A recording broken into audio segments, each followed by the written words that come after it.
और इसकी सबसे विशिष्ट कथा आती गजेंद्र मोक्ष की कथा।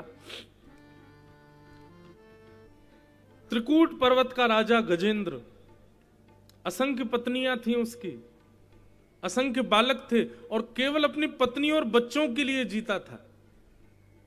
उनको कोई कष्ट ना हो, उनके जीवन में कभी कोई विपत्ति ना आए, इसका पूर्ण ध्यान रखता था।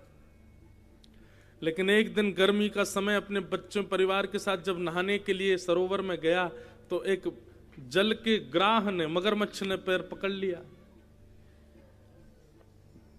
सब लोग स्नान करके बाहर निकले, हाथी नहीं निकला, गजेंद्र नहीं निकला। तो पत्नियों ने पूछा, आप भीतर ही रहेंगे, बाहर नहीं आएंगे? गजेंद्र ने कहा, पता नहीं जीव का, जल का कोई जीव है, इसको भी पता नहीं है मैं कौन हूं, मेरा पैर पकड़ लिया है, जरा देना, अपनी सूंड देना, निकालना मुझको। पत्नियों ने अपनी अपनी सूंड दी, सूंड से सूंड मिला करके सबने खींचने का प्रयास किया, लेकिन गजेंद्र बाहर नहीं आ पाए। एक दिन तक खींचते रहे, 2 दिन हो गए, 3 दिन हो गए, 4 दिन हो गए। यहां गजेंद्र का रक्त निकलता गया, पतला होता गया। एक एक करके पत्नियां अपनी सूंड हटाने लगी और गजेंद्र उनकी ओर देखता और मुस्कुरा के, अच्छा तुम थक गई हो, थोड़ी देर बैठ जाओ, मैं आ जाऊंगा बाहर।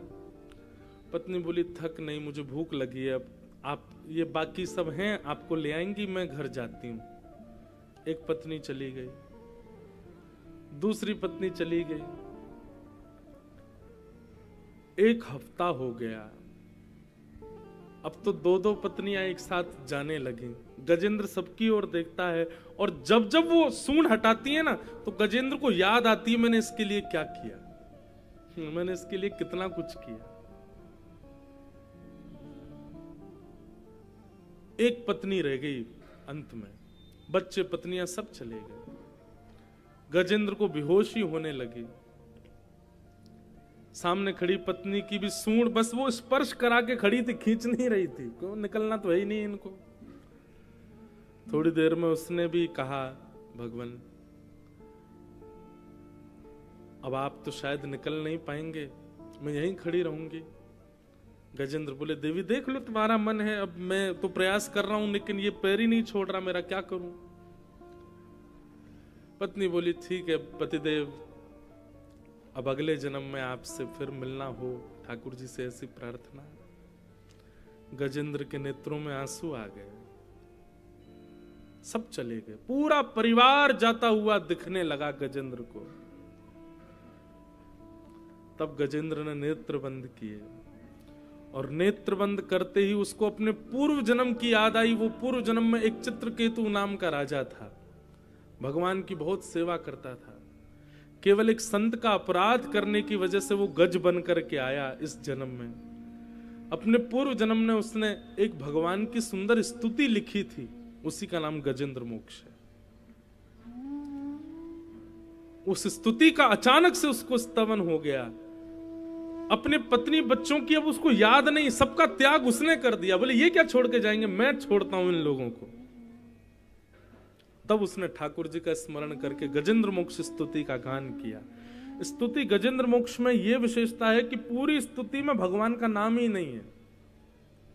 उसने बस ये कहा है पूरी स्तुति में, जो त्रिलोकी के अधिपति हैं, जो ऐसा करते हैं, जो ऐसा करते हैं, जिनके हजारों आंखें, हजारों पैर हैं, हजारों कान हैं, हजारों हाथ हैं, जो सबके प्रतिपालक हैं, पूरा विश्व जिनसे चलता है, पूरे विश्व का पालन जिनसे होता है। नाम नहीं लिया, कौन, कोई नहीं, बस जो भी है मैं उनको प्रणाम करता हूं।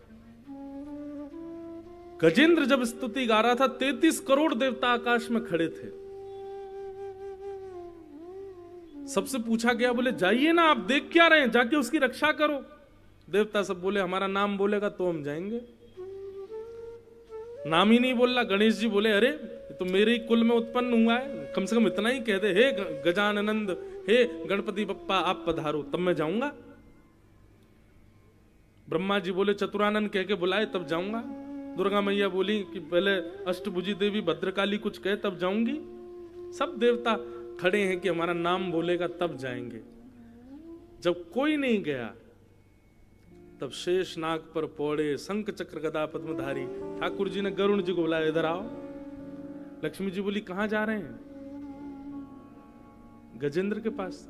बोले ठीक है, लेकिन उसने आपका नाम तो बोला नहीं, और देखिए किसी का नाम नहीं बोला, कोई नहीं जा रहा तो आप क्यों जा रहे हो? भगवान बोले लावारिश जमीन पर सरकार का अधिकार होता है, ऐसी लावारिश स्तुति है, किसी का नाम नहीं है तो मेरा अधिकार है, उस पर मेरी ही छाप है। तुरंत भगवान गरुड़ पर बैठ करके सुदर्शन चक्र हाथ में लेकर के जैसे ही गजेंद्र के पास जाने लगे, गजेंद्र ने आकाश की ओर देखा तो शंख चक्र गदा पद्मधारी नारायण आ रहे हैं। तुरंत सरोवर से कमल अपनी सूंड से तोड़ करके अपनी स्तुति के अंत में कहता है, नारायण खिल गुरो भगवन नमस्ते। हे नारायण, मैं आपको वंदन करता हूं। ठाकुर जी ने तुरंत सुदर्शन चक्र से ग्राहक का सर अलग कर दिया और गजेंद्र को बाहर निकाला। ये संसार तब तक आपका है जब तक आप इनके इच्छाओं की पूर्ति आपसे हो रही है। ये संसार तब तक आपका है जब तक आप इनके किसी ना किसी काम आ रहे हो। पर आप हमें एक बात बताओ, ठाकुर जी आपसे प्रेम करें, आप क्या काम आते हो ठाकुर जी के? त्रिलोकी को चलाने में आप कोई सहायता करते हो, या भगवान के आभूषण आपने बनाए हैं, या ठाकुर जी की रोटी आप नहीं खिलाओगे तो क्या ठाकुर जी भूखे रहेंगे? आप किस काम के हो ठाकुर जी के? किसी काम के नहीं है, लेकिन फिर भी हम आप सबके घर में ठाकुर जी बैठे हैं। क्यों? क्योंकि वो अकारण प्रेम करते हैं, कोई कारण से प्रेम नहीं करते ठाकुर जी। घरों में शादी होती है महाराज, लोग 3 दिन के लिए घर में ठाकुर जी को बंद करके चले जाते हैं। अपने बच्चा को बंद कर जाओ, जाओगे? कभी नहीं जा सकते। लेकिन ठाकुर जी कुछ नहीं कहेंगे, चुपचाप मंदिर में बैठे रहेंगे। कभी कभी कईयों के घरों में चूहा भी कूद जाते हैं ठाकुर जी के ऊपर, बेचारे तब भी वही बैठे रहते हैं। कभी कभी भोजन में घर के लोगों को प्याज लहसुन के बिना स्वाद नहीं आता तो ठाकुर जी को चना चनोरी खवा देते हैं, प्याज लहसुन का इनका भोग तो लगेगा नहीं।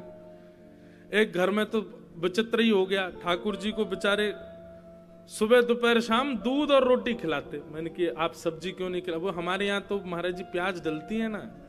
अरे मैंने कि बेचारे भगवान को आप घर में नहीं रखोगे तो त्रिलोकी में प्रलय आ जाएगी ना। मैंने काय को धर रखे हैं घर में जब इतनी सेवा नहीं कर सकते? तो मीराबाई सत्य कहती हैं, गिरधर जन्म जन्म राज साथी। वो कभी नहीं छोड़ते आपको, आप चाहे कितने पतित हो जाओ। इस संसार में प्रेम केवल कृष्ण कर सकते हैं और कोई नहीं, क्योंकि आप उनके किसी लायक नहीं हो, लेकिन फिर भी आपके साथ रहते हैं।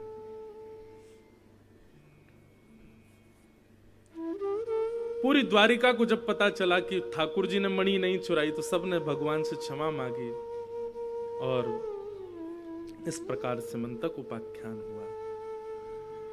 भगवान का विवाह, चौथा विवाह कालिंदी यमुना जी के साथ में हुआ।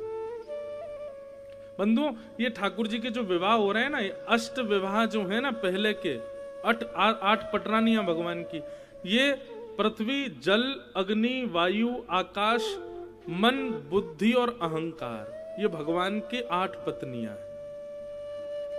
ठाकुर जी ने किसी स्त्री विशेष से ब्याह नहीं किया, इन 8 प्रकृतियों को ही स्त्री रूप में स्वीकार किया ठाकुर जी, जो कि ठाकुर जी ने ही बनाई है। पृथ्वी, जल, अग्नि, वायु, आकाश, मन, बुद्धि, अहंकार, ये सब भगवान ने बनाए हैं। उन्हीं से ठाकुर जी ने विवाह किया। 16,100 राजकुमारियां कौन है? बोले भौमासुर नाम का एक राजा था, उसने 16,000 राजकुमारियों को बंदी बना रखा था।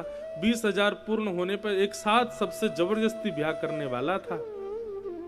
16,100 रानियों ने भगवान को पत्र लिखा, ठाकुर जी उनकी रक्षार्थ गए, भौमासुर का वध किया, उनको मुक्त किया और सबसे कहा जाओ अपने अपने घर जाओ। तब 16,100 रानियों ने ब्रह्मा से प्रार्थना की, भूयात पतिर में मह्यम, कि हे नाथ, अब घर वाले हमको स्वीकार कर भी लेंगे तो उनके मन में एक दोष बुद्धि रहेगी हमारे प्रति कि हम कहाँ रह के आई हैं। हमारा किसी से ब्याह भी करा देंगे तो पति हो या परिवार हो, वो सब हमको ताने देंगे, अरे तुम तो भौमासुर के यहाँ बंदी थी। पूरा जीवन ऐसे लांछन लेकर के तो नहीं जी पाएंगी ठाकुर जी हम। भगवान बोले तो फिर क्या चाहती हो? बोले आप ईश्वर हो, आप एक करो, लाख विवाह करो, आप तो लाखों के साथ एक ही समय पर रह सकते हैं, आप हमको स्वीकार करो। तब भगवान ने 16,100 रूप धारण किए और 16,100 कन्याओं के साथ विवाह किया। बोलो द्वारिकाधीश की। इस प्रकार ठाकुर जी के 16,108 विवाह हुए। भगवान समस्त पटरानियों के साथ, देखो ब्याह हो रहा है, बाहर नगाड़े भी बज रहे हैं। ये देखो, ये कोइंसिडेंस जब मिले तो समझना ठाकुर जी कथा स्वीकार कर रहे हैं। हम तो यहाँ ब्याह कर रहे हैं लेकिन नगाड़े अपने आप ही बजवा रहे। ठाकुर जी मानो कह रहे हो हाँ सही में मेरा ब्याह है। कथा प्रचलित, कथा में जो कहा जा रहा है वो यथावत हो रहा है। भगवान के 16,108 ब्याह हुए। बंधुओं, ठाकुर जी ने 16,108 ब्याह किए। हम 2-4 कर लें तो क्या बुराई, हम भी तो उनके अंश हैं। ऐसी बुद्धि रखने वाले लोग, ये दुष्ट बुद्धि है। आपको अपना फायदा जहां दिख रहा है, आप उस फायदे को देख करके ठाकुर जी के पद चिन्हों पर चलना चाहते हो। भगवान ने गिरिराज जी उठाए, आप 20-25 किलो का एक पत्थर ही उठा के दिखा दो। ठाकुर जी 6 दिन के थे, पूतना के पयोधर के विष को पी गए, आप एक बूंद विष जीभ पर रख के ही दिखा दो। भगवान 2 बार अग्नि का पान कर गए वृंदावन में, आप करके दिखा दो। कालिया नाग के फणों पर नृत्य किया, आप कोबरा पकड़ के दिखा दो। अगर ठाकुर जी के पद चिन्हों पे चलना ही है तो ठाकुर जी ने बहुत सी लीलाएं की हैं। कुब्जा 3 जगह से कमर टेढ़ी थी, सीधी कर दी, आप करके दिखा दो। कर्तुम अन्यथा कर्तुम समर्थ ईश्वर, वो ईश्वर हैं और ईश्वर सर्व समर्थ है। बताते हैं नारद जी भगवान की दिनचर्या का दर्शन करने आए कि देखूं तो सही ठाकुर जी कौन सी पत्नी के साथ ज्यादा समय रहते हैं। तो नारद जी की बुद्धि घूम गई, क्योंकि द्वारिका में 16,108 महल हैं सारी पत्नियों के, और एक समय पर हर पत्नी के साथ ठाकुर जी लीला कर रहे हैं। एक ही समय पर 16,108 रूप धारण करके ठाकुर जी सबको प्रायोरिटी दे रहे हैं। एक भी पत्नी ऐसी नहीं जो कह दे कि मेरे पास ज्यादा रहते हैं, नहीं, सबके पास रहते हैं। ठाकुर जी सर्व समर्थ हैं, इसलिए वो कर सकते हैं। और बहुत अच्छी बात है, राम जी ने जो किया है वो करो, पर हमारे ठाकुर जी जो कहते हैं वो करो। आप कृष्ण की लीला का अनुकरण शब्द के रूप में कर सकते हो, पर उनके पद चिन्हों पे नहीं चल पाओ। कृष्ण की लीला श्रवणीय है और राम की लीला करणीय है।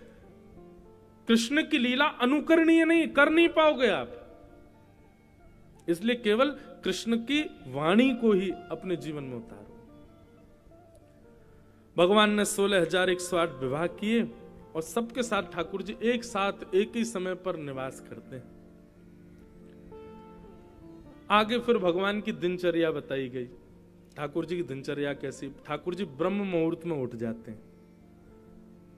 इसलिए शास्त्राज्ञा करते हैं, जो व्यक्ति नित्य ब्रह्म मुहूर्त में उठता है उसको जीवन में कुछ प्राप्त हो या ना हो, लेकिन भगवत दर्शन उसको निश्चित होगा। इसलिए ब्रह्म मुहूर्त में उठना चाहिए। हम एक कथा करते हैं साल में 1 या 2 बार, उसका नाम है अकिंचन कथा।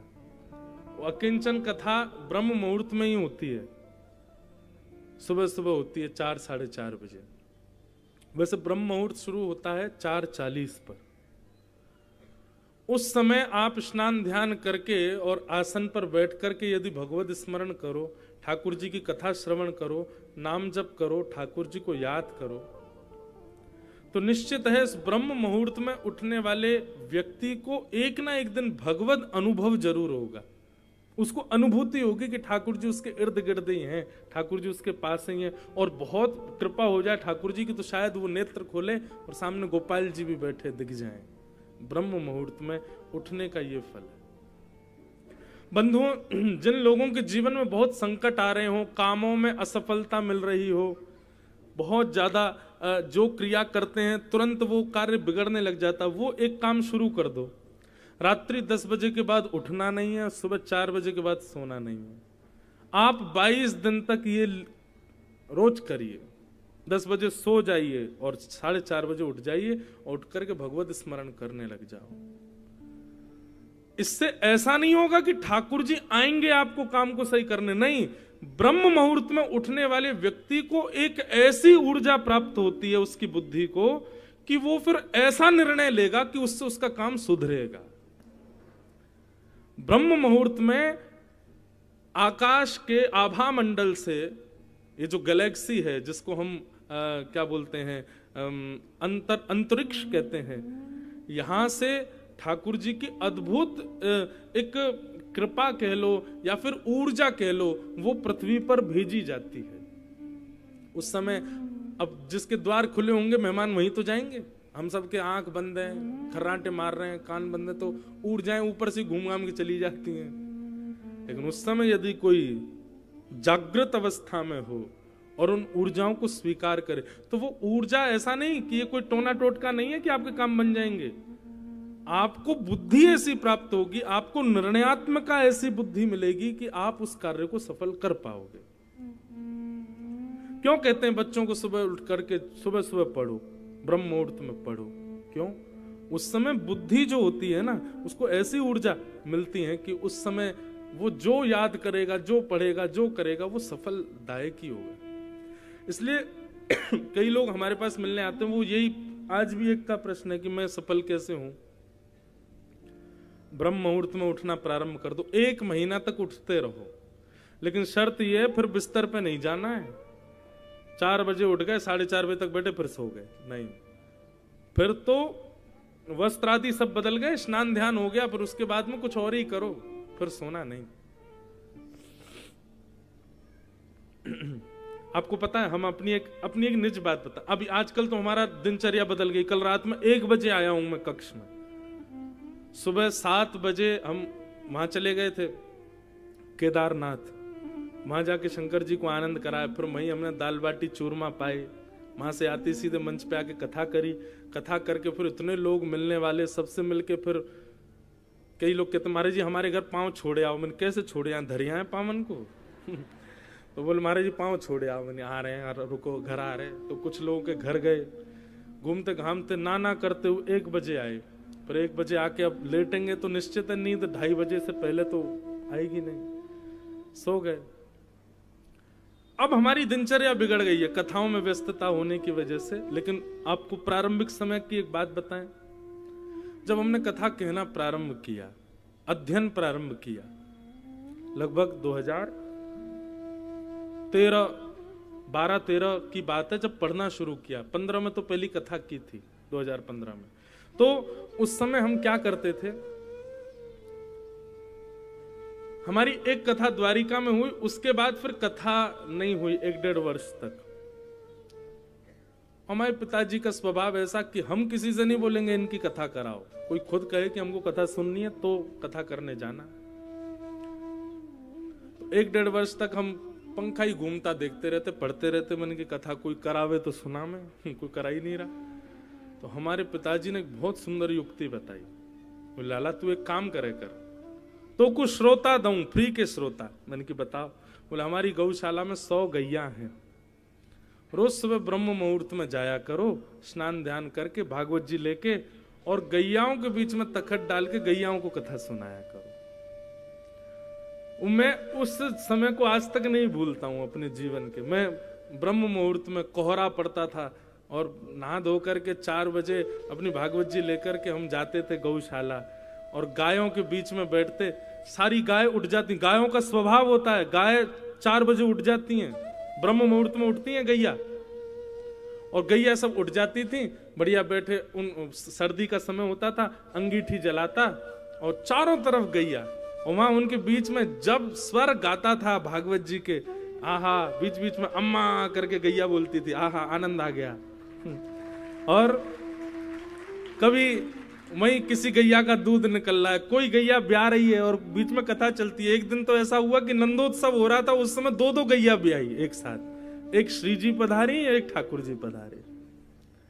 तो हमने लगभग 1 वर्ष तक, 1.5 वर्ष तक गैयाओं को कथा सुनाई, सुबह सुबह उठ के ब्रह्म मुहूर्त में। कई गाय तो ऐसी थीं, वो वृद्ध हो गई थीं, उन्होंने प्राण भी कथा सुनते सुनते त्याग किया। और ऐसा नहीं कि कोई उनको रोग हुआ हो, कुछ हुआ हो, बस वहीं तखत के आसपास बैठती थी, एक आध दिन जैसे घर में कार्यक्रम हुए, कहीं शादी है, मैं नहीं गया, तो हमारे ग्वारिया बाबा का फोन आता था, बोले महाराज जी आज गैया ने 1-1 किलो दूध कम दियो है। मैंने क्यों? बोले आज आप कथा सुनाने नहीं आए, 1-2 गैयान के तो आंखन में आंसू आ गए, बोले आज ब्यास जी नहीं आए। अभी भी मुझे लगता है समय मिले तो मैं जाया करूं गौशाला, गायों को अभी भी गौशाला जाते हैं तो कोई ना कोई एक श्लोक ही सही सुना के जरूर गैयाओं को आते हैं। एक गैया, उसका मुझे स्मरण है, गोपाष्टमी थी, बहुत वृद्ध थी, तखत के पास ही बैठती थी, और जब कथा सुनाते थे तो हम उसके बगल से ही हाथ फेर के चढ़ते थे मंच पे। कथा सुनाते सुनाते सुनाते ऐसा नहीं कि उसको कुछ हुआ, बस वो बैठे बैठे ही नेत्र बंद हुए और कथा विश्रांति में प्राण त्याग दिए। ऐसी कई लीलाएं गौशाला में होती थी। हमें ऐसा लगता है कि आज गिरधर लाल जी हमें प्राप्त हैं, ये व्यास मंच हमें प्राप्त है, ये भागवत जी, ये ठाकुर जी तो हैं। ये ठाकुर जी मिले ही इसलिए क्योंकि ब्रह्म मुहूर्त में 1.5 वर्ष हमने गैयाओं को कथा सुनाई। इसलिए व्यक्ति को यदि जीवन में किसी भी कार्य की असफलता को सफल करना हो, ये कोई टोटका नहीं है, ये एक बहुत सुंदर बात है, शास्त्राज्ञा है।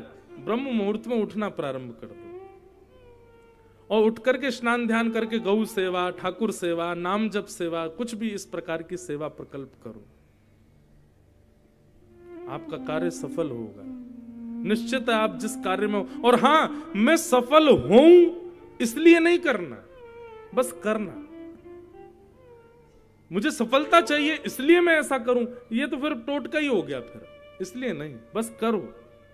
मेरे जीवन में ठाकुर जी मुझे प्राप्त हों, ये सफलता मुझे चाहिए, इसलिए ब्रह्म मुहूर्त में उठ के भगवत सेवा, साधु सेवा, गौ माता की सेवा आदि सब शुरू करो। आप 1 महीने में ही रिजल्ट देखिएगा। मुझे याद करोगे फिर? बोले हाँ महाराज जी सही बता के गए।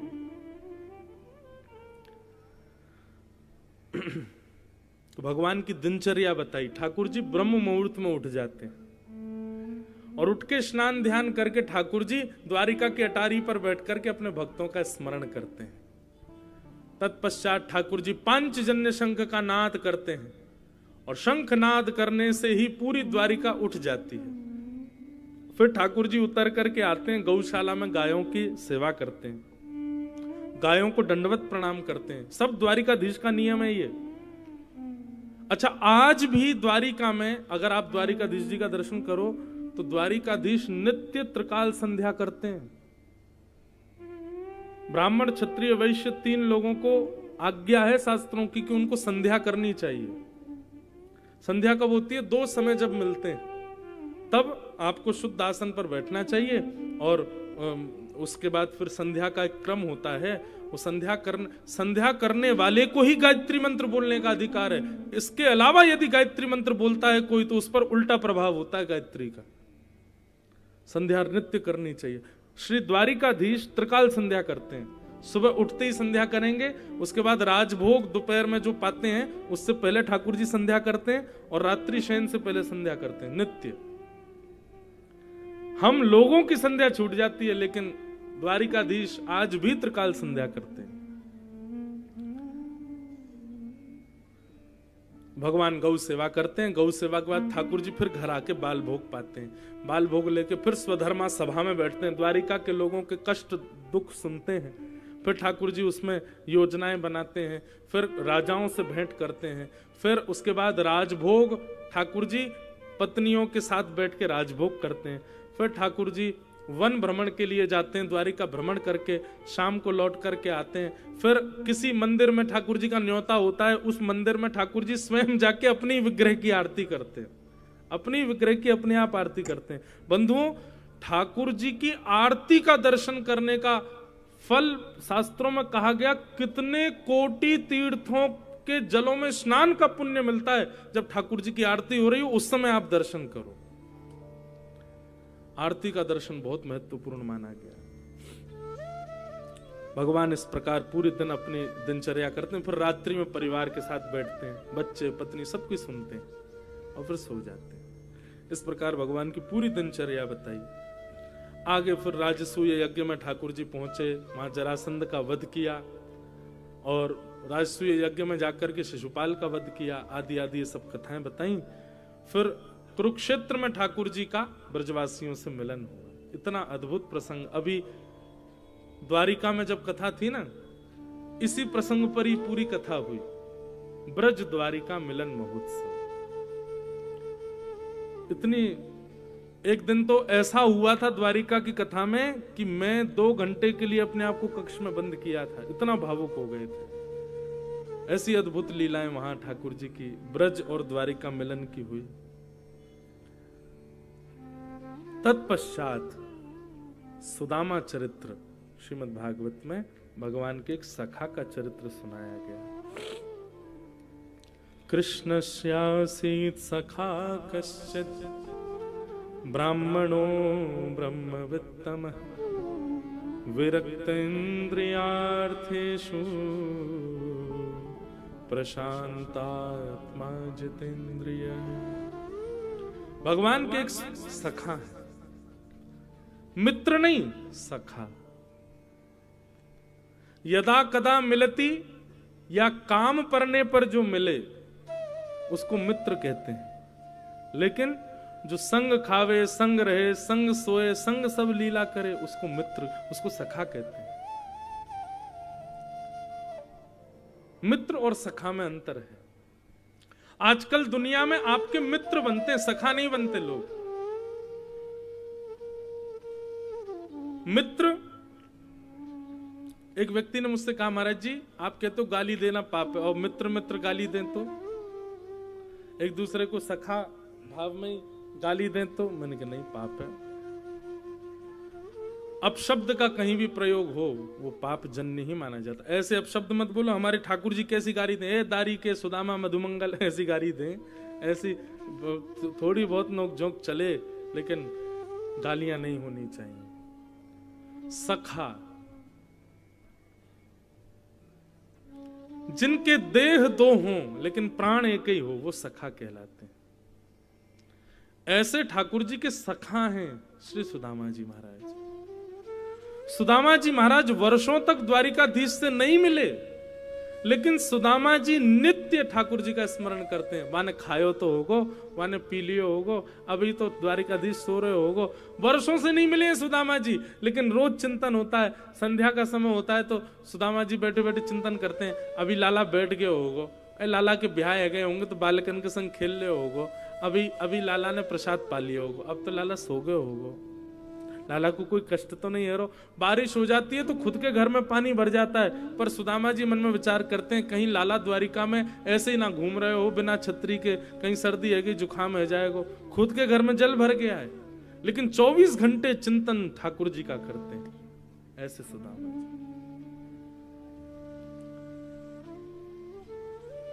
ऐसा नहीं है बंधुओं की ये प्रेम हम लोगों के अंदर नहीं है, पर हमारा प्रेम अपने ही संसार के लोगों से होता है, उन लोगों से जो मिथ्या हैं, जो प्रेम करना जानते नहीं। क्या मां नहीं करती अपने पुत्र से?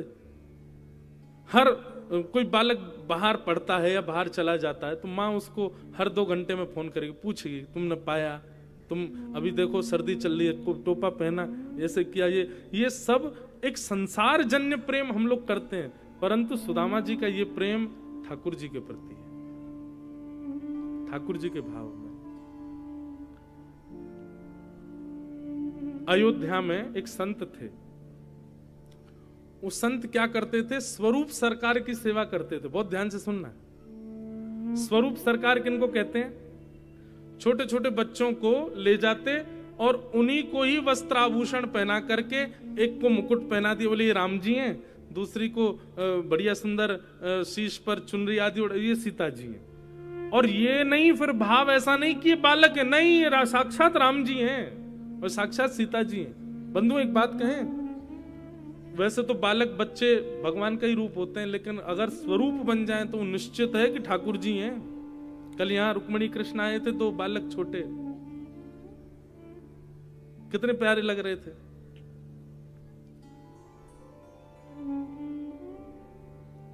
एक बार वृंदावन की एक घटना सुनाऊं, स्वरूप सरकार की। हमारे वृंदावन मथुरा बरसाने में अब तो भीड़ इतनी बढ़ गई, अब तो ऐसा नहीं होता, लेकिन पहले भी हमने दर्शन किया है कि वृंदावन में आप परिक्रमा लगाओ तो जगह जगह पर छोटे छोटे स्वरूप सरकार बैठे रहते हैं वृंदावन की परिक्रमा में, कभी बरसाने की परिक्रमा में। बहुत ध्यान से सुनना। तो एक बार हमारे ब्रज के रसिक संत क्या करते हैं, उनको साक्षात भगवान मानते हैं। छोटे छोटे बालकों को चरणों में गिर गए, जय जय कछु आज्ञा करो। तो उनके हाथ से कभी रेवड़ी खा लेंगे, उनको कुछ खिला देंगे, ऐसा नियम चलता है। एक बार एक बाबा ने स्वरूप सरकार को प्रणाम किया, तो ठाकुर जी सिर पे हाथ फेरे। बाबा बोले जय जय आज्ञा करो कछु, मेरा भजन कैसे बढ़ेगा। बोले बाबा तू तो मरवे बारो है। बाबा के तो नेत्रन में आंसू आ गए। बोले अरे जय जय जी कहा बोलती हो, जय जय ऐसे मत कहो, कछु बदल दो, कछु और कह दो, आप ऐसे मत बोलो, आप ऐसे क्यों कह रहे हो। इतना रोए बाबा, इतना रोए। ठाकुर जी थोड़ी देर तक तो रेवड़ी एवड़ी खाते रहे, वो स्वरूप सरकार। थोड़ी देर बाद चल अब तो कछु ना होगो, ना मरेगो तू, और तो पे जो संकट आएगा सब हम हर लेंगे, तू रहने दे, तू रोवे मत। बाबा बोले जय हो सरकार, आज के बाद मत बोलियो ऐसे। बोले ना बोलेंगे, जा चलो जा। बाबा तो चले गए। अब स्वरूप सरकार 8-9 वर्ष के थे। अब वो तो रात्रि में अपना सब श्रृंगार आदि उतार दे, सामान्य बालक बन गया। 5-6 दिन बाद कहीं ब्याह में, वो जो स्वरूप कृष्ण का बने थे, वो कहीं किसी ब्याह में बरसाना नंदगांव कहीं जा रहे थे, और मार्ग में एक हादसा हुआ और पूरी गाड़ी में केवल उनके प्राण गए और किसी के नहीं गए। जब बाबा को ये बात पता चली, इतना रोए इतना रोए। बोले कि हमारे प्राण को सरकार ने अपने ऊपर ले लिया। वो आज भी हैं बाबा, और वो आज भी बस रोते ही रहते हैं कि ठाकुर जी हमारे प्राण आ रहे हमारे ऊपर, हमने क्यों कह दे कि ठाकुर जी ऐसा मत बोलो।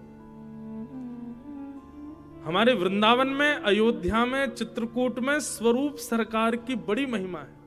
उनको साक्षात ठाकुर जी माना जाता है। बस बालक होने चाहिए छोटे, बाल अवस्था में बस उनका तिलक विलक लगा के मुकुट पहना दो। वृंदावन में वो जो बोल देंगे ये समझ लो ठाकुर जी हैं, ये ठाकुर जी ही बोल रहे हैं। ऐसे स्वरूप सरकार। आज भी वृंदावन में रासलीलाएं होती हैं, तो रासलीलाओं में जो ठाकुर जी बनते हैं ना, वो बिना वस्त्रों के भी अगर घूम रहे होंगे पैंट शर्ट में, तो भी उनको ठाकुर जी ही बोलेंगे, क्योंकि ये मंच पर ठाकुर जी बनते हैं।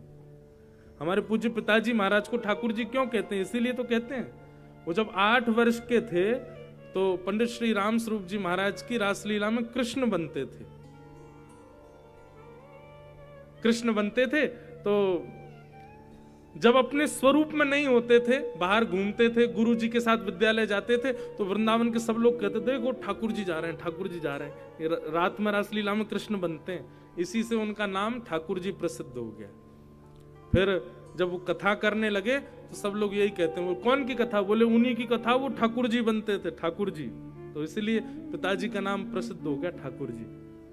हमारे यहाँ स्वरूप सरकार को इतना माना जाता है।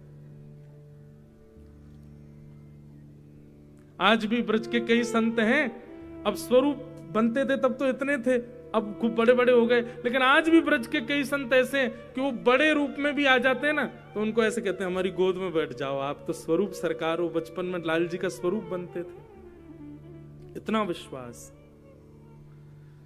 तो अयोध्या में एक संत थे, वो छोटे छोटे बालकों को स्वरूप राम सिया जी का बना के, और सावन के महीने में एक वृक्ष पर झूला डाल के उस पर बच्चों को स्वरूप बना के झूला झुलाते थे। खूब सुंदर प्रसादी बनाते और रोते रहते। उनको भाव यही था कि राम जी और सिया जी झूल रहे हैं। एक दिन झूलते झूलते झूलते वो स्वरूप सरकार तो बेचारे बालक, उनने अपना मुकुट उतार दिया, फेंक दिया। बाबा बोले जय जय जय जय, कहा भयो? बोले मैं थक गया हूं, अब मैं घर जा रहा हूं, मेरा मन ना कर रहा झूलवे को।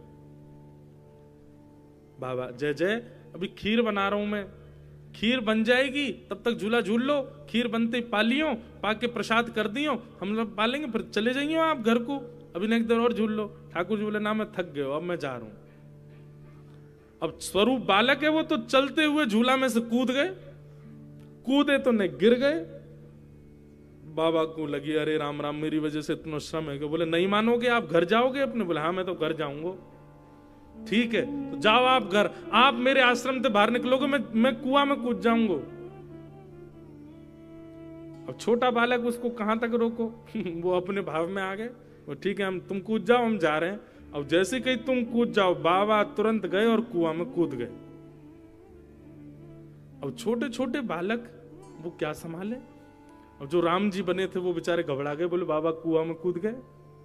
तो ऊपर से वो कूद गए, बोले बाबा ऊपर आ जाओ, ऊपर आ जाओ। बोले नहीं मैं नहीं आऊंगा, मैं तो यहीं प्राण त्यागूंगा। जाओ आप घर चले जाओ अपने, आपको मेरी सेवा रुचि नहीं लगती ना, जाओ चले जाओ। अब बेचारी नन्ही सी एक किशोरी जी, वो सीता जी बनी बैठी, झूला झूल रही थी धीरे धीरे। बहुत देर तक राम जी मनाते रहे, नहीं आए बाबा। इतने में झूला थोड़ा शांत हुआ तो छोटी सी जो किशोरी जी थी वो कूदी।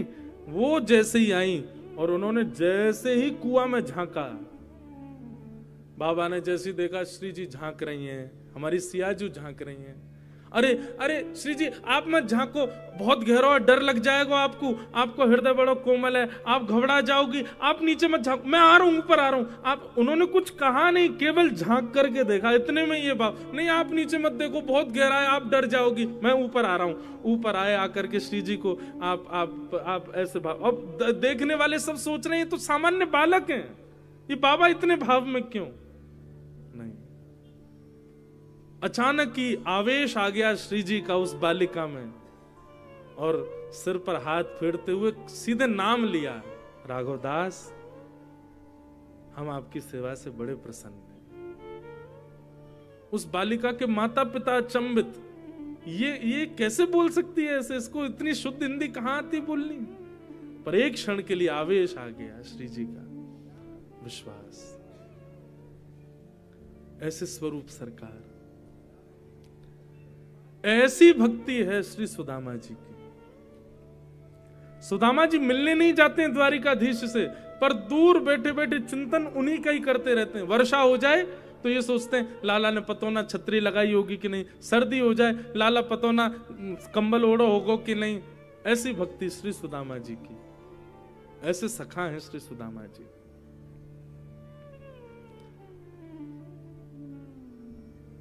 सुदामा जी महाराज बड़े दीन हैं, घर में धन नहीं है, इतने छिद्र हो गए छत पर कि वर्षा होती है तो कमर कमर तक जल भर जाता है घर में। भोजन करने के लिए अन्न नहीं है, सामग्री नहीं है घर में, लेकिन फिर भी कभी द्वारिकाधीश से मिलने के लिए इसलिए नहीं जाते कि मेरी दरिद्रता देख करके, मेरी दीनहीनता देख करके, मेरी श्रीहीनता देख करके द्वारिकाधीश को ये ना लगे कुछ मांगने आया इसको कुछ दे दो, इसलिए नहीं जाते कभी। व्यक्ति का स्वभाव होता है, बड़े लोगों से जैसे उसके संबंध बन जाते हैं ना, सब जगह प्रचार करता है कि ये मेरे संबंधी हैं। राजनेता या कोई विशिष्ट व्यक्ति के संग फोटो खिंचवाने की होड़ लगी रहती है, क्यों? अपने घर में लगाएंगे ताकि सबको दिखे कि अरे ये तो इसके सगे हैं। पर सुदामा जी कभी अपनी पत्नी को भी नहीं बताते कि द्वारिकाधीश मेरे मित्र हैं, मेरे सखा। प्रेम को बंधुओं जितना गोपनीय रखोगे प्रेम उतना बढ़ेगा,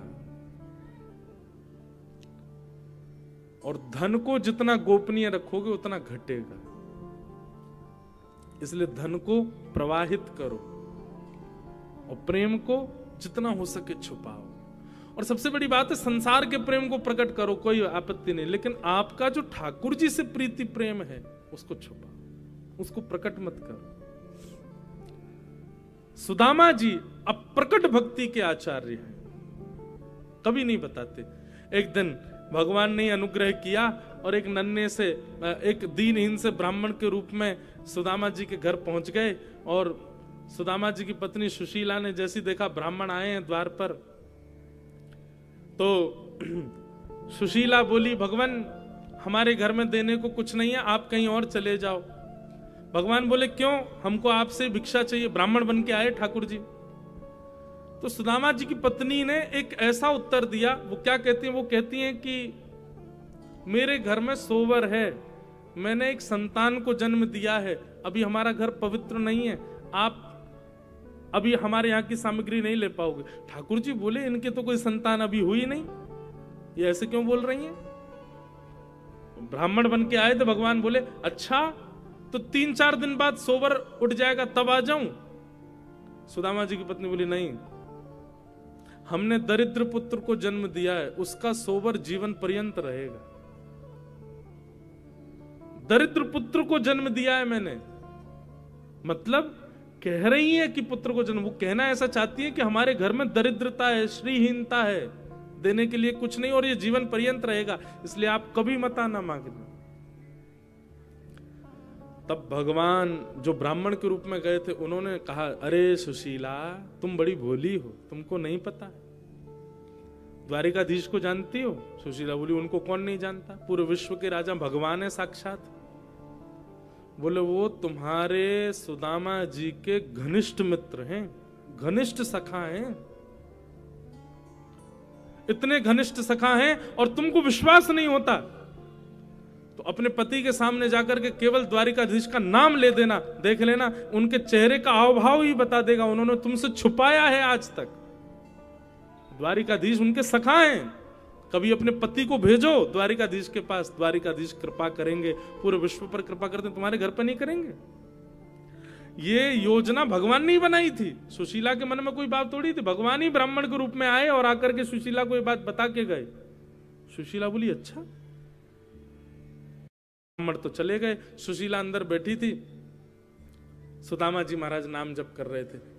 सुशीला ने कहा सुनिए पतिदेव, एक जरूरी बात करनी है। सुदामा जी इशारा करने लगे, भी नाम जप चल रहा है, थोड़ी देर रुक जा। बोले आप थोड़ी देर बाद नाम जप कर लेना, मेरी बात सुन लीजिए। सुदामा जी नाम जप करने लगे। अचानक सुशीला ने कहा मुझे आपके और द्वारिकाधीश के सख्य के बारे में पता चल गया है। ये बात कहते ही सुदामा जी के हाथ से माला अपने आप छूट गई, नेत्रों से आंसू गिर गए। ब्राह्मण ने कहा था कि सुदामा जी का मुख ही बता देगा कि उन्होंने ये बात छुपाई है आपसे। सुशीला ने जब नेत्रों में अश्रु देखे और सुदामा जी की स्थिति देखी, वो समझ गई कि ब्राह्मण सत्य कह के गया। भगवान आप क्यों ऐसा कर रहे हैं? द्वारिकाधीश आपके सखा हैं, वो पूरे विश्व का भरण पोषण करते हैं, आपने कभी मुझे नहीं बताया, कभी उनके पास नहीं गए, आज तक मुझे लेकर के नहीं गए, क्यों?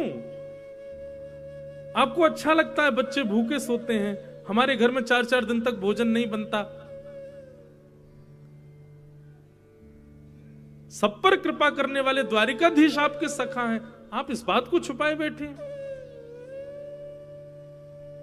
सुदामा जी महाराज बोले देवी बस इसी भय से मैं कभी नहीं बताता था, क्योंकि अगर मैंने कभी बताया तो तुम यही सब बोलोगी कि उनके पास चलो, उनसे मांग के आएंगे, वो थोड़ी कृपा करेंगे, हमारा घर संवर जाएगा, बच्चों को भोजन मिल जाएगा, घर में सामग्री आ जाएगी।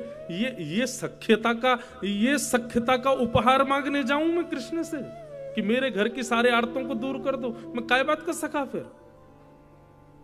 मैं इसी भय से तुमको नहीं बताता था, क्योंकि तुम मांगने को ही कहोगी।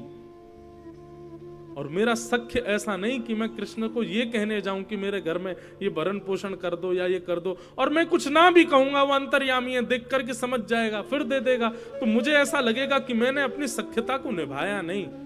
कष्ट पड़ने पर, विपत्ति पड़ने पर मैंने उनको याद किया।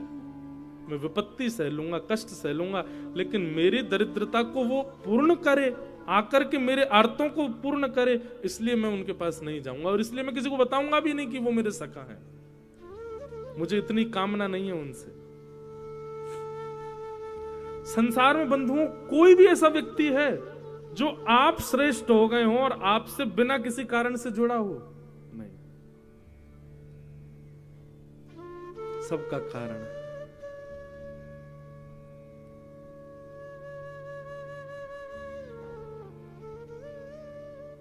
ये सुदामा जी का प्रेम है, वो जीवन पर्यंत भूख में निकाल देंगे, जीवन पर्यंत टूटे हुए घर में रह लेंगे, लेकिन कृष्ण के पास इसलिए नहीं जाना चाहते हैं कि मेरे आर्तों को वो पूर्ण करे। ये मेरे सख्य का भाव नहीं है।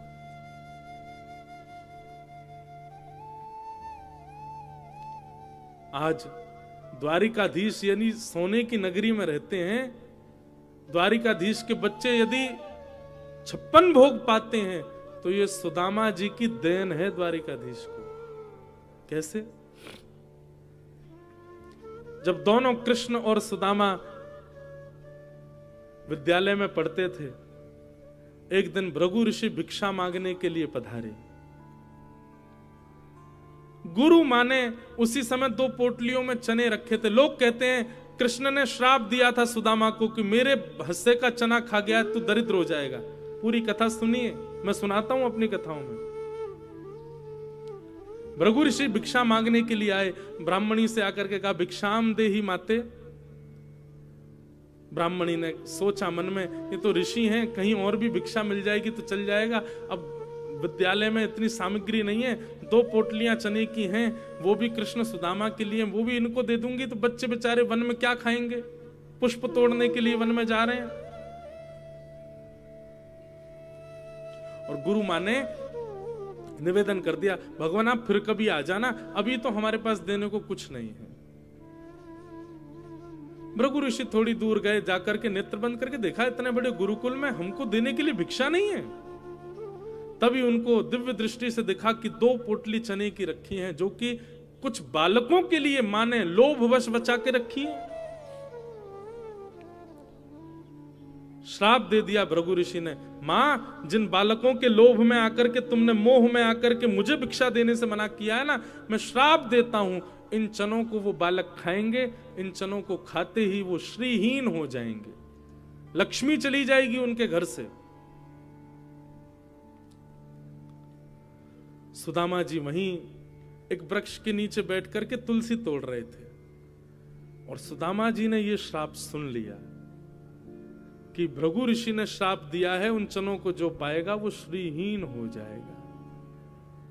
दौड़ करके आए, देखा कि कहां है चने, किसके लिए चने। तभी जैसे ही सुदामा जी आए दौड़ते हुए, हाँफते हुए, तुरंत माँ ने आकर के, सुदामा मैं तुझे ही ढूंढ रही थी, ये ले, ये चने की पोटली है, ये एक तेरी है, कन्हैया की है, और उसको खिला देना। मैंने उसको भी बता दिया है, तुम दोनों वन में जा रहे हो लकड़ी तोड़ने के लिए, आदि सब सामग्री लेने, प्रेम से पा लेना। इतने में ठाकुर जी भी आ गए। हाँ सुदामा जी आप धल ले हो, प्रेम से पाएंगे वन में। अब सुदामा जी कुछ कहते तो मन में विचार करते, यदि मैंने बता दिया तो ये पोटलियां फिकवा दी जाएंगी, फिकवा दी जाएंगी तो अंकुरित हो जाएंगे, अंकुरित होकर कोई और खाएगा, वो श्रीहीन हो जाएगा। और कृष्ण के पक्ष के भी चने इसमें हैं।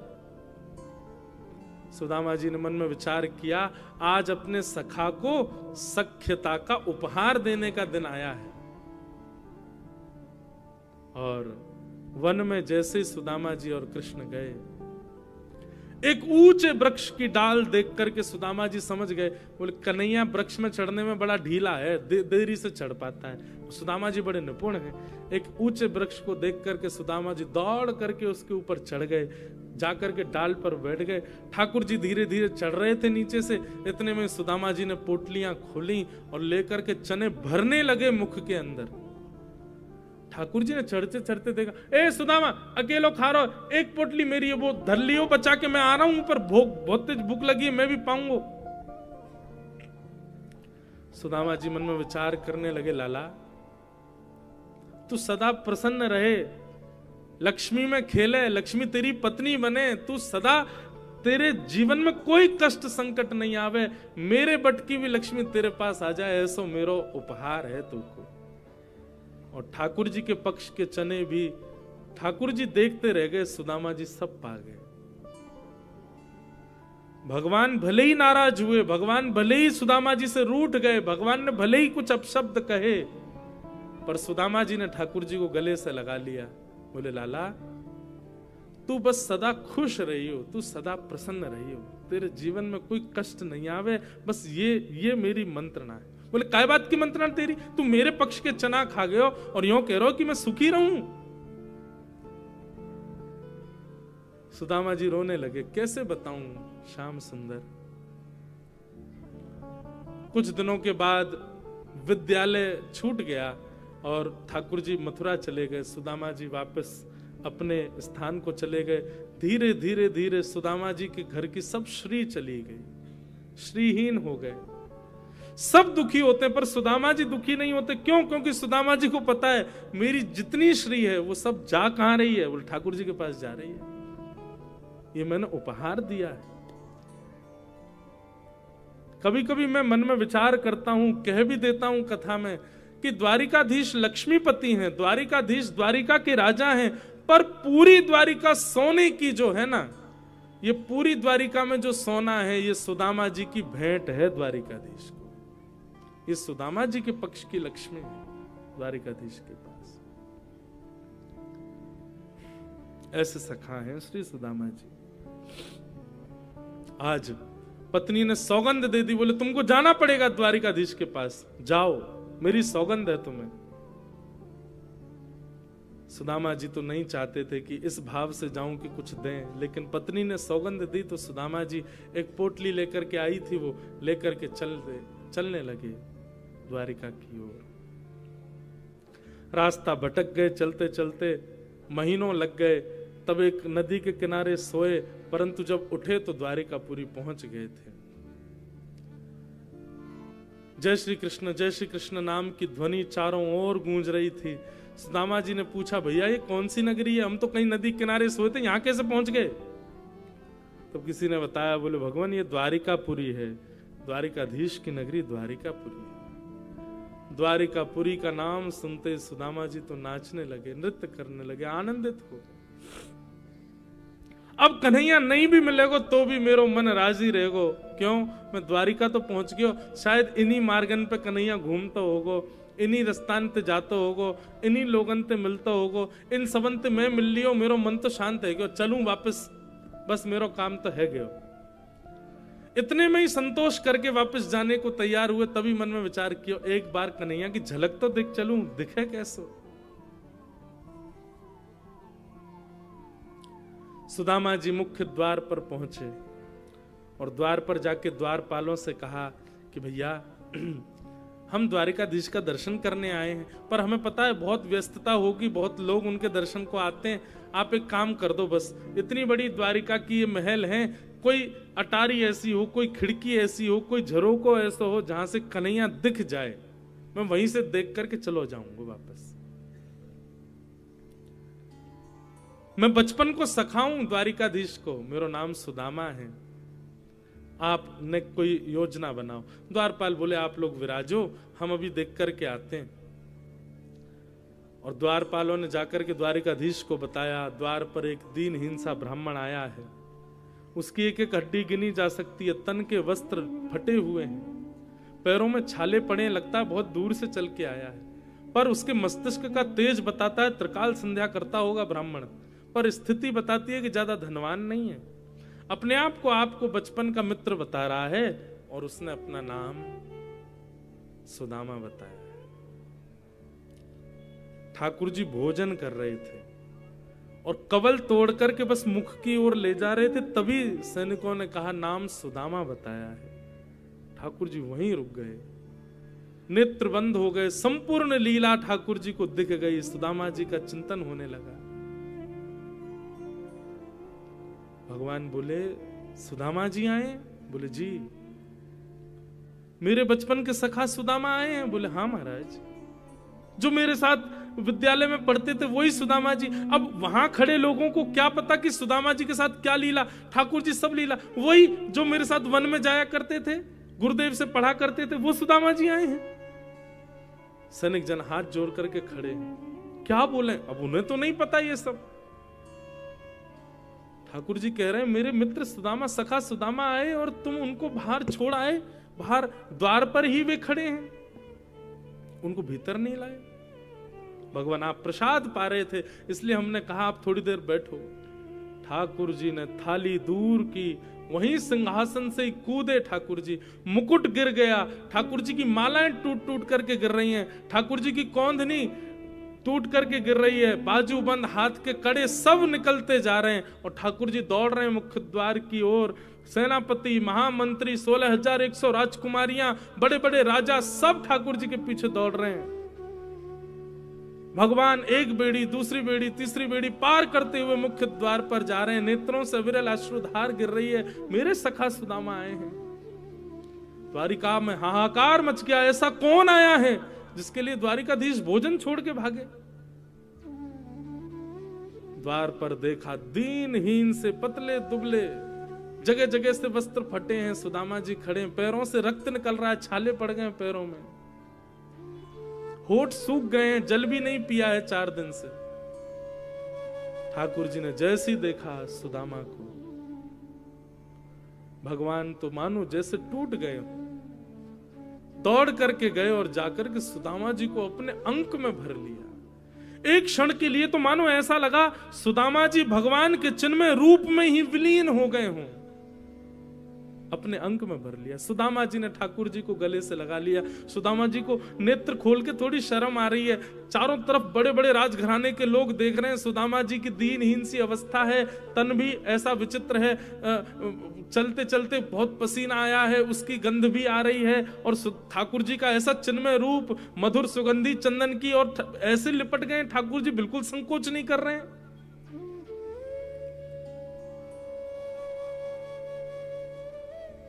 सुदामा जी के मन में आ रहा है, इतना सुंदर, इतना बढ़िया स्पर्श है ठाकुर जी का, मेरा निष्ठुर हड्डियां चुभ रही होंगी ठाकुर जी को।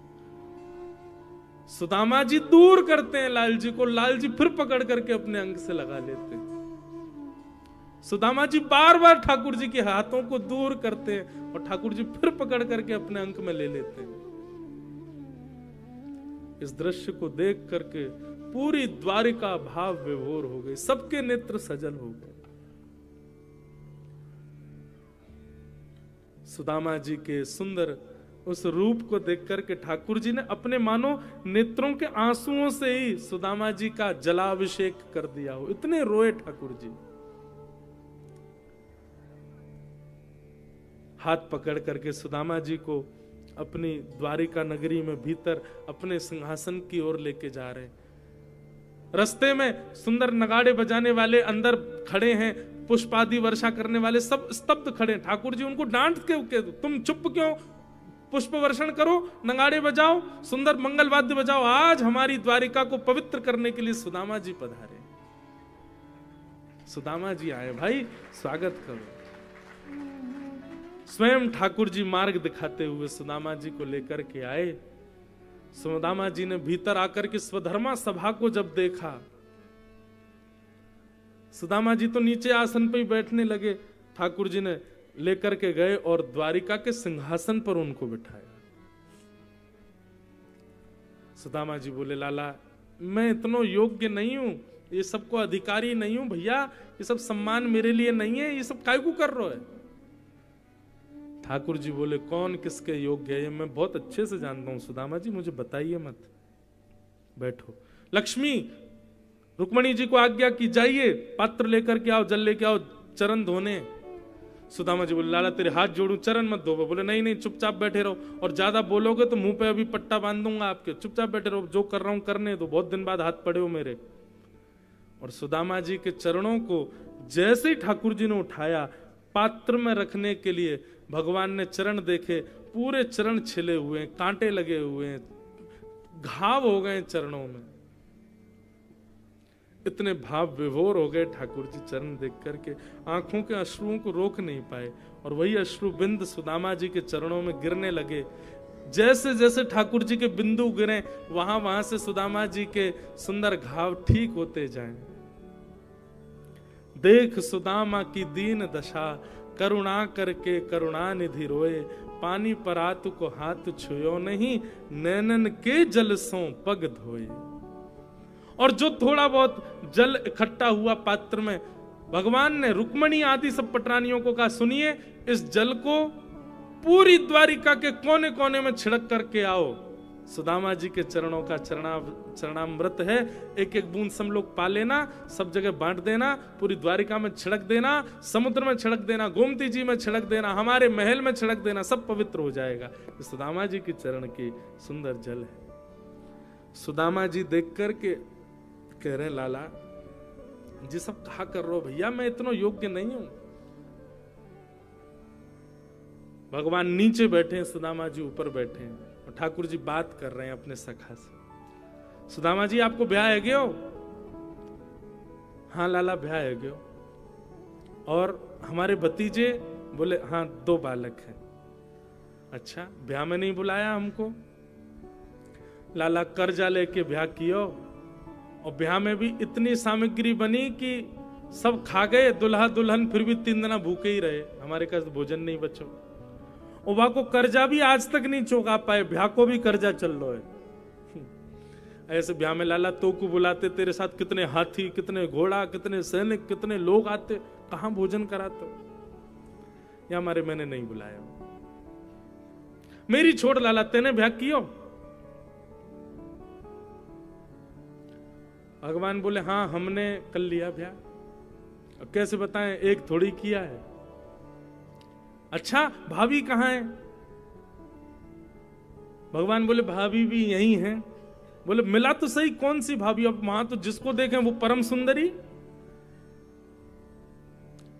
भगवान बोले मिलोगे भाभी से? बोले हाँ मिलवाओ। ठाकुर जी ने इशारा किया आओ। मैं रुक्मणी प्रणाम, देवी चरसो भाग्यवती रहो। मैं जाम्बती प्रणाम, देवी चरसो भाग्यवती रहो। मैं सत्यभामा प्रणाम, देवी चरसो भाग्यवती रहो। मैं कालिंदी यमुना प्रणाम, देवी चरसो भाग्यवती रहो। मैं भद्रा प्रणाम, मैं लक्ष्मणा प्रणाम, मैं मित्रविंदा प्रणाम। 500 पत्नियां भगवान की प्रणाम कर गई। सुदामा जी बोले लाला कोई तकिया दे दे, हाथ थक गो मेरो ने, यहाँ नीचे धर दे मेरो हाथ, तो लगे ने का देर में गिर जाएगो का। ठाकुर जी ने मसनत असनत लगा दी हाथ के नीचे, यूं ही आशीर्वाद देते रहो। 200-250 और प्रणाम कर गई। भगवान खड़े खड़े देख रहे हैं। सुदामा जी धीरे से भगवान को देख, भगवान बोले क्या हुआ, कितनी और हैं अभी? बोले 16,108। ये सब अपनी है लाला? भगवान बोले तो और क्या, पड़ोस की है, सब अपनी है। बोले वाह भैया लाला तेरे को प्रणाम करूं, इतने सारे ब्याह किए थे ना। अरे एक आदमी हमें बुला ले तो भोजन पे आ जाते हम।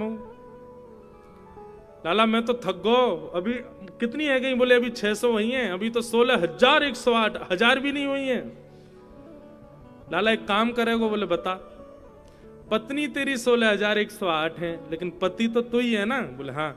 एक काम कर, तू मुझको प्रणाम कर, मैं तो को आशीर्वाद दे दूं, सबको एक साथ आशीर्वाद दे जाएगा। और 16,108 पत्नियों के सामने जगत नियंता, जगदाधार, त्रिलोकीनाथ, जगन्नाथ, द्वारिकाधीश दंडवत प्रणाम कर रहे हैं, और सुदामा जी दोनों भुजाओं से आशीर्वाद दे रहे हैं। सबके नेत्र सजल हो गए ये दृश्य देख करके। सुदामा जी ने हृदय से लगा लिया ठाकुर जी को। भाभी ने मेरे लिए क्या भेजा सुदामा जी? ठाकुर जी अब सुदामा जी पोटली छुपाने लगे। बोले कि अब ये सब बड़ी बड़ी राजघराने की सब कन्या, इनके सामने फटी हुई पोटली क्या दिखाऊं? सुदामा जी की पोटली छीन करके भगवान ने एक मुष्टिक खा लिया, 2 मुट्ठी चावल पाए। लक्ष्मी जी ने हाथ पकड़ लिया। बोले बस भगवान, इसलिए नहीं पकड़ा कि आप कच्चे भगवान। अच्छा एक बात बताएं, भागवत में ऐसा वर्णन है, ठाकुर जी सुदामा जी चावल नहीं चिवड़ा लेकर के गए भगवान के लिए। मंगल भात चिवड़ा होता है, चिवड़ा खाने में तो आनंद आता है खूब। ठाकुर जी ने 2 मुट्ठी पाए, लेकिन भाव यह था कि भगवान संपूर्ण वैभव लौटा रहे थे। मैं इंद्र का संपूर्ण वैभव सुदामा जी को देता हूं, मैं विश्व के सारी सुख संपत्ति सुदामा जी को देता हूं। 2 मुट्ठी चावल में ये वरदान दे चुके थे ठाकुर जी। लेकिन ठाकुर जी अब कहने वाले थे कि मैं लक्ष्मी को सुदामा की दासी बनाता हूं। तभी रुक्मणी जी ने हाथ पकड़ लिया। बोले भगवान मैं आपकी ही रहूंगी, मैं कहीं नहीं जाऊंगी, ये तीसरा मुट्ठी नहीं पाई है। तब भगवान ने 2 मुष्टिक चावल पाए। फिर उसके बाद सुदामा जी ज्यादा दिन द्वारिका रुके नहीं, वापस चले गए। सुदामा जी लौट करके गए तो देखा सुंदर भवन खड़े हैं, महल खड़े, अटारियां, आहा सोने की नगरी पूरी। सुदामा जी बोले भैया ये क्या है? सुदामा मंदिर देख डरे, यहां तो हती मेरी छोटी सी झुपड़िया, अब कंचन महल खड़े। सुदामा जी ने पत्नी से कहा देवी सोने की बनाओ रोटी, चांदी की बनाओ दाल, और हीरा की बनाओ चटनी, प्रेम से पाओ। हम तो जा रहे हैं वन में, भजन करेंगे ठाकुर जी का। क्योंकि एक बात बंधुओं याद रखना, बहुत व्यवस्थाओं में रहने वाला व्यक्ति भगवत भजन नहीं कर सकता। जो बहुत व्यवस्थाओं में रहता है वो अनुष्ठान कर लेगा, वो पूजा कर लेगा, वो ठाकुर जी के दिव्य दिव्य मंगल मनोरथ कर लेगा, लेकिन साधना और ध्यान और नाम जप ये व्यवस्थाओं में रहने वाला नहीं कर पाएगा। सुदामा जी वन की ओर जाने लगे, इतने में ही भगवान प्रकट हो गए और सुदामा जी से बोले, अगर संपत्ति मेरे द्वारा प्राप्त हुई है और संपत्ति का सर्व फल मैं ही हूं, क्योंकि सुदामा जी आप कुछ भी अपने लिए नहीं करोगे, आप जो कुछ भी करोगे, आप वस्त्र भी पहनोगे तो उसमें भी मेरा ही स्मरण करोगे, इसलिए आपकी हर स्थिति के अंत में स्मरण मैं ही हूं, इसलिए संपत्ति आपकी बुद्धि विकृत नहीं करेगी, आप रहो। सुदामा जी बोले, एक वचन पर रहूंगा। बोले क्या? तुम हमारे संग रहो। तब द्वारिकाधीश बोले, ठीक है, एक रूप से मैं सुदामा जी आपके भवन में ही रहूंगा। तब सुदामा जी ने उस संपत्ति को स्वीकार किया और भगवान का अनुग्रह हुआ। बोलो भक्तवत्सल भगवान की। इस प्रकार सुदामा जी का मंगल चरित्र सुनाया गया, उनको हम बारंबार प्रणाम करते हैं। संपूर्ण यदुवंश को श्राप लगा, भगवान ने अपने बालकों को खूब समझाया लेकिन नहीं माने, संतों का अपमान किया और उसी अपमान की वजह से यदुवंश का श्राप के कारण सर्वनाश हो गया। अब हम कथा थोड़ी जल्दी कह के विश्राम करें। ठाकुर जी ने अपने कुल का सर्वनाश स्वयं ही करवाया। भगवान बोले कि भैया देखो, रूप, यौवन, संपत्ति और कम आयु, बहुत ध्यान से सुनिएगा, सुंदर रूप का होना, बहुत संपत्ति का होना, कम उम्र का होना और बहुत सम्मान का मिलना, ये चार चीज आपके पास है, लेकिन पांचवा इनके साथ सत्संग नहीं है, तो ये चारों आपका पतन करेंगी। आप सुंदर रूपवान हो लेकिन सत्संग नहीं करते तो आपको एक दिन अपने रूप का अहंकार होगा। आप बहुत धनवान हो लेकिन सत्संग नहीं करते तो अपने धन से एक दिन धन गर्विष्ठ हो जाओगे। कम उम्र है, बढ़िया यौवन है, लेकिन सत्संग में नहीं लगे हो, भगवत भजन में नहीं लगे हो, तो आप कम उम्र में ही पतन के कारण नष्ट हो जाओगे। और बहुत सम्मान मिलता है लेकिन सत्संग नहीं है तो सम्मान ही एक दिन आपको विष पिलाएगा। इसलिए सत्संग बहुत जरूरी है। और यदुवंशी सत्संग करते नहीं थे, उनको लगता था भगवान हमारे खुद के चाचा ताऊ पिताजी ये सब भगवान ही है हमारे, हमको सत्संग की क्या जरूरत। और इसी कारण से यदुवंशियों का सर्वनाश हुआ। भगवान ने अंतिम उपदेश श्री उद्धव जी को प्रदान किया। अर्जुन भगवान की पटरानियों को लेकर के वृंदावन जाने लगे तो भगवान ने ही एक छद्म वेश धारण करके अर्जुन के समस्त पत्नियों को, अर्जुन से अपनी समस्त पत्नियों का हरण कर लिया। अर्जुन को बता दिया कि तू बहुत गांडीव धनुषधारी बनता है, मेरे बिना किसी काम का नहीं हूं। अर्जुन को भी अपना मूल्य पता चल गया कि मैं कुछ भी नहीं हूं द्वारिकाधीश के बिना। इस प्रकार बहुत लीलाएं भगवान ने की। सब लीलाओं का विश्राम हुआ। उद्धव को भगवान ने अद्भुत ज्ञान दिया। संभवतः इस वर्ष भी जून के महीने में हम बद्रीनाथ में कथा करेंगे। बद्रीनाथ में हमारी जब कभी भी कथा होती है तो विषय उद्धव कृष्ण संवाद ही रहता है। जब भगवान ने अपनी लीला प्रणायन से पूर्व उद्धव को जो ज्ञान दिया, बहुत सुंदर प्रसंग है। इस बार संभवतः जून में कथा होगी तो वहां फिर से उद्धव कृष्ण संवाद सुनाएंगे। उद्धव ने भगवान से कहा, भगवान आप चले जाएंगे तो हम लोग कैसे रहेंगे आपके बिना। ठाकुर जी बोले, मेरी ओर देखो, मैं उत्तर दे रहा हूं कि मेरी अनुपस्थिति में मैं कैसे मिलूंगा। उद्धव ने भगवान की ओर देखा तो ठाकुर जी एक ज्योति में परिणत हो गए और 7 बार आकाश में भ्रमण करते हुए तिरोधाय प्रविष्टोयम श्रीमद्भागवतार्णवम, भगवान की दिव्य ज्योति 7 बार आकाश में भ्रमण करती हुई श्रीमद् भागवत में प्रविष्ट हो गई। उद्धव को और हम सबको ठाकुर जी ने आज्ञा की, अब मेरी शरणागति लेनी हो, कभी मेरा अनुभव करना हो तो श्रीमद् भागवत जी की शरण में आना। ये मैं ही हूं। वक्ता केवल एक माध्यम है, बाकी वक्ता जो 3 घंटे बोल रहा है वो सब मेरा ही शब्द है, मैं ही हूं, उसको श्रवण करो। इस प्रकार श्रीमद् भागवत में ठाकुर जी विराजमान हुए। परीक्षित का 7वां दिन, सुखदेव जी ने परीक्षित को सुंदर कथा सुना करके कहा, परीक्षित अब तुम व्यवस्थित हो जाओ, मैं अब कथा विश्राम करके मैं जा रहा हूं। और श्री सुखदेव जी महाराज को परीक्षित ने प्रणाम किया।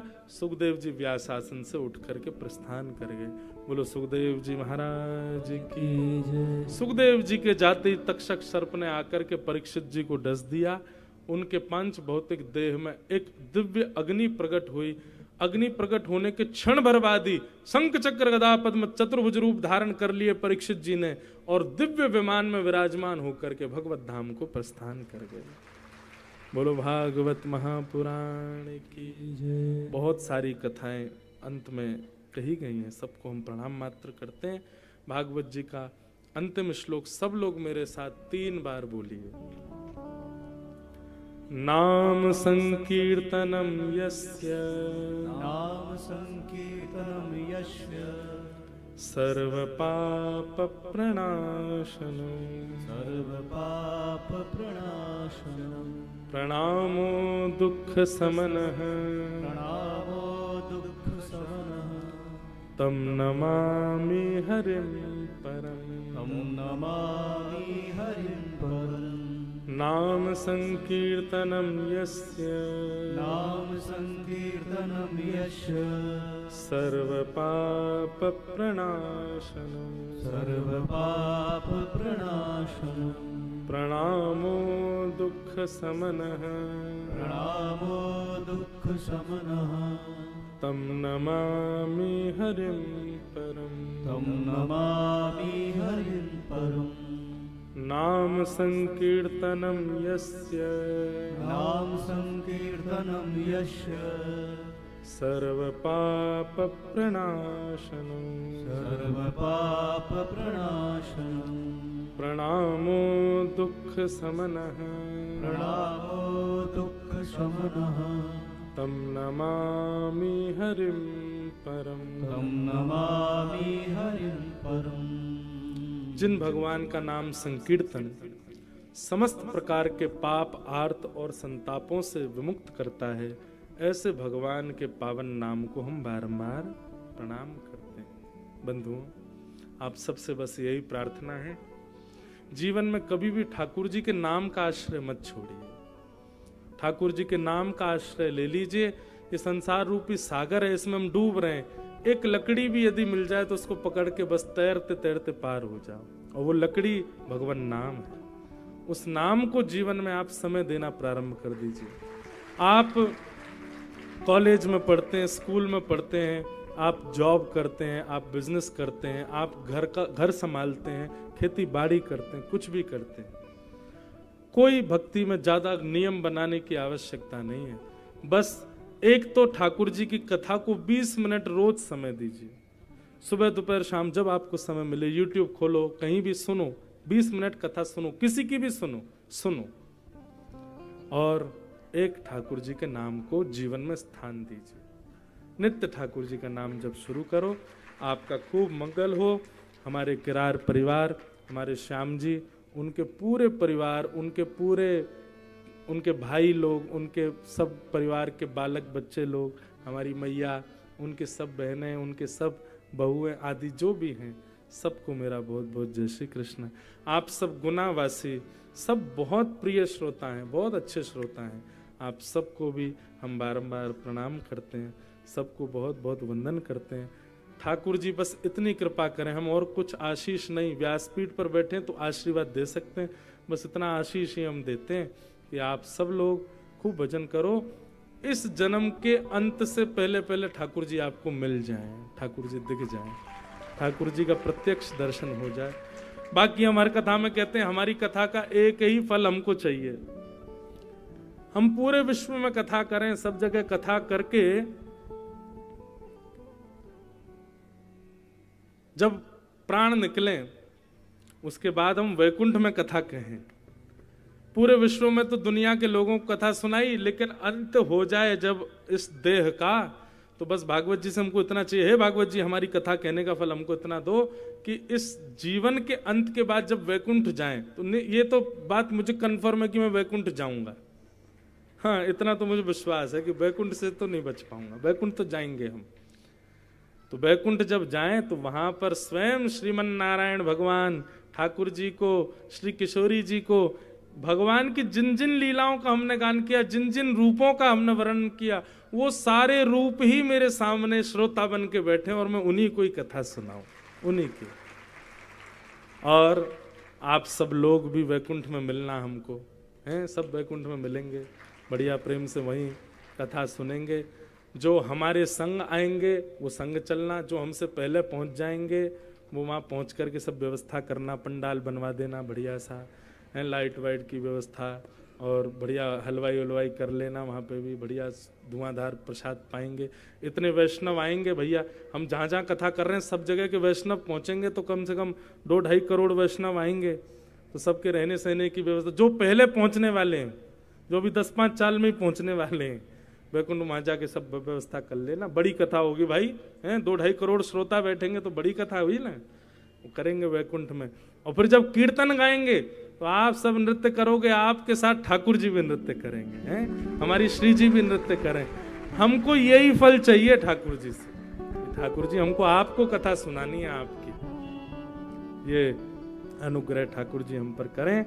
आप सब लोगों को बहुत बहुत जय श्री कृष्ण, जय सिया राम, जय सिया राम, जय श्रीमन नारायण। जय श्रीमन सब लोगों को बारंबार प्रणाम करते हैं। हमारे साथ पधारे समस्त विप्र देवता, हमारे श्याम जी के विप्र देवता आपको प्रणाम। यहाँ पधारे सब श्रोता भाई बंधु मातृशक्ति बालक सबको प्रणाम, गंधर्व जनों को सबको प्रणाम, हमारे माइक वाले और लाइव टेलीकास्ट दर्शन कर रहे सब श्रोताओं को प्रणाम, हमारे बड्डन जी, हमारे भक्तिपथ चैनल पर लाइव कर रहे हमारे सब भाई लोगों को बहुत बहुत प्रणाम।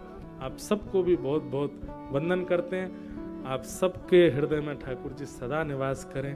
हम गुना दोबारा आएंगे, बहुत जल्दी आएंगे, और जब भी आए आप लोग खूब भाव से कथा सुनने के लिए आइएगा। सबको प्रणाम करते हुए 2 बार बड़े भाव से गाओ।